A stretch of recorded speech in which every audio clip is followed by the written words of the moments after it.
Et alors justement, on va parler série avec Héloïse Goua. Et alors aujourd'hui, vous nous parlez d'une série qui est en fait un faux documentaire, mais très drôle. Un documentaire comédie, en fait, absolument génial, qui n'a pas du tout eu le succès qu'il mérite en France. Jury Duty, c'est son nom. En français, ça fait fonction juré. La saison 2 vient tout juste de sortir, c'est pour ça que je vous en parle. Mais il y a 3 ans, la première saison a été un phénomène aux États-Unis. Mais nous, les Français, non, on préfère regarder Meurtre à Soissons ou Sous le soleil. Je suis donc là aussi, hein. pour rectifier ça, parce qu'il faut découvrir Jury Duty. Oui, je suis autoritaire, mais voilà un format innovant, hilarant, original, qui rappelle le principe du Truman Show. Vous allez voir. Et d'ailleurs, c'est produit, ça n'a aucun rapport, mais c'est produit en partie créé par l'équipe de The Office. Les meilleurs. Et alors, ça parle de quoi, Jury Duty ? Alors, dans la première saison, un homme ordinaire est convoqué comme juré dans un procès. Super, me direz-vous, rien de neuf sous le soleil.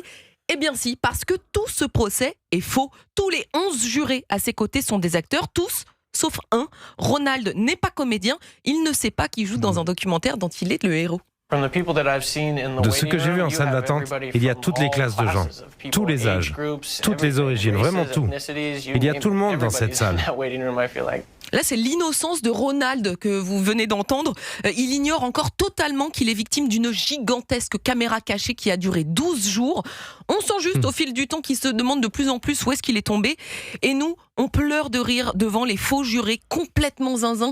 Il y a par exemple le geek transhumaniste qui trimballe toujours des objets improbables comme le pantalon chaise qui lui permet de s'asseoir quand il veut. Pratique. Il y a aussi l'avocat qui n'a pas bien compris quelle personne il devait défendre. Ou encore Janie, la nymphomane anti-système tout à fait idiote. Je suis un peu une anarchiste. Je crois pas aux règles.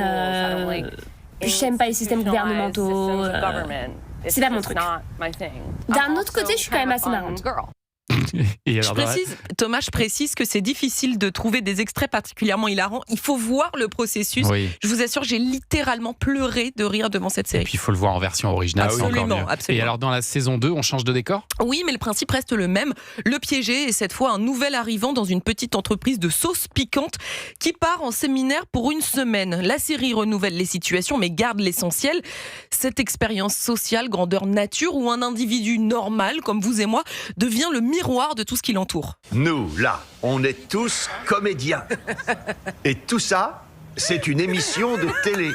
Et la seule chose de réel, c'est toi. Vous êtes en train de me retourner le cerveau.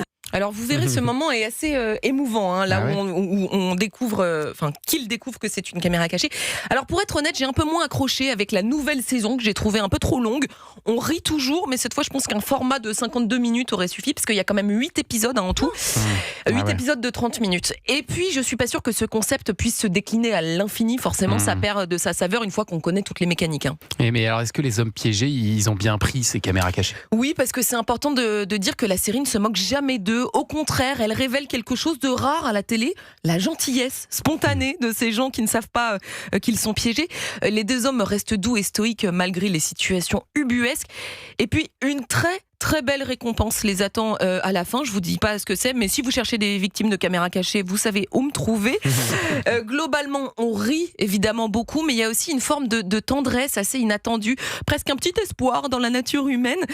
Sur le papier, c'est une caméra cachée géante, mais c'est aussi une série sur une personne qui choisit, sans le savoir, d'être quelqu'un de bien. Vous allez voir, on s'attache énormément à ces jeunes hommes qui sont piégés. On a envie de les rencontrer dans la vraie vie. Ça donne envie, hein, Michel Bussy. Et on sait comment ont été castés les candidats ? Oui, absolument, à la fin. Et il y a même une série sur les coulisses de tournage de cette série.